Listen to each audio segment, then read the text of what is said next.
আছে তারা বক্তব্য দিবে। রাস্তায় দাঁড়িয়ে আছি, কেন দাঁড়িয়ে আছি?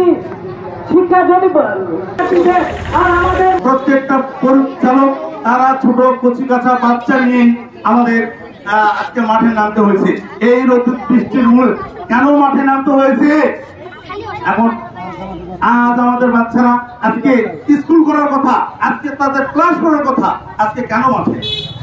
আবার অ্যাসোসিয়েশনের পক্ষ থেকে গোটা বাংলাদেশের ছোট বাচ্চাদের পক্ষ থেকে শিক্ষা উপদেষ্টার কাছে আকুল আবেদন এবং অনুরোধ, এবং তাদেরকে আমাদেরকে বৃত্তি পরীক্ষাটার আয়োজন করা হচ্ছে।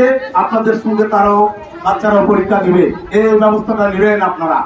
আর নয়তোবা শুধু বদল গেছি নয়, আমরা গোটা সারা বাংলাদেশ আন্দোলন সৃষ্টি করব এই ছোট বাচ্চাদের নিয়ে।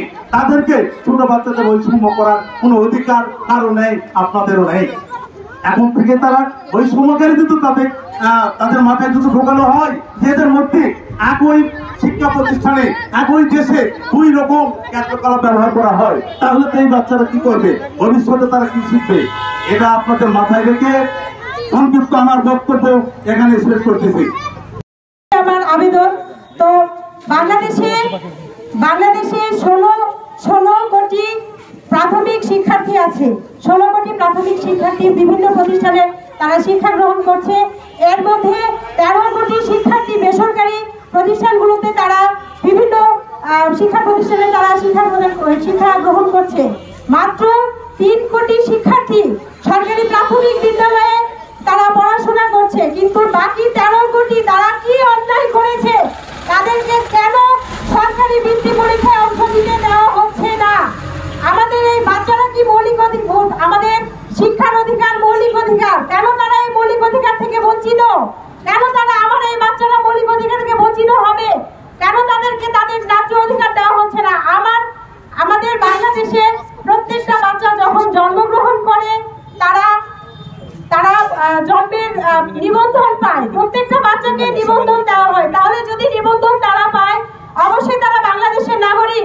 তো এদেশের নাগরিক হিসেবে তারা কেন শিক্ষার অধিকার থেকে বঞ্চিত হবে? আমার ডক্টর ইউনূস সাহেবের কাছে এটাই আমার প্রশ্ন, এবং আমাদের এই দাবি মানতে হবে। আমার সন্তানদেরকে মধ্যে দাঁড়াইছি এখানে, আপনাদের মনে কি একটু সংকোচ বোধ হয় না যে এই রোদের মধ্যে এই বাচ্চারা কেন এখানে দাঁড়াইছে?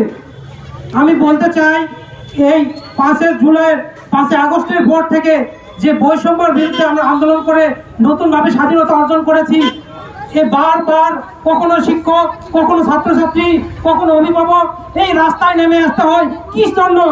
এই প্রশ্নের আমার উত্তর চাই, আমাদের সকলের উত্তর চাই। কেন এই রাজপথে নামতে হবে আমাদের? যখন জুলাই গণঅভ্যুত্থান হয় তখন আমাদের একটা স্লোগান ছিল, জুলাইয়ের বাংলাদেশের বৈষম্যের ঠাঁই নাই।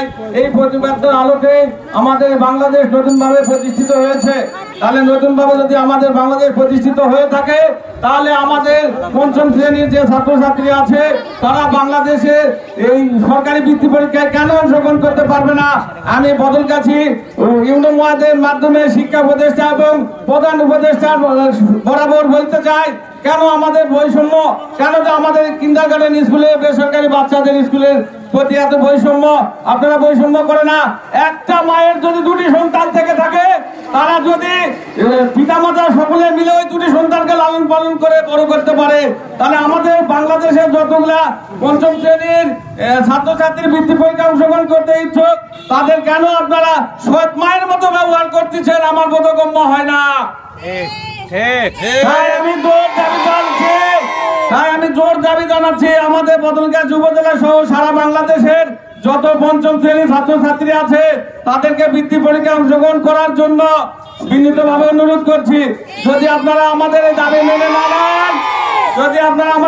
মেনে না নেন, আজকে বদলগাছি, নওগাঁ, রাজশাহী প্রয়োজন আমরা ঢাকা রাজপথে রওনা দিব ইনশাআল্লাহ।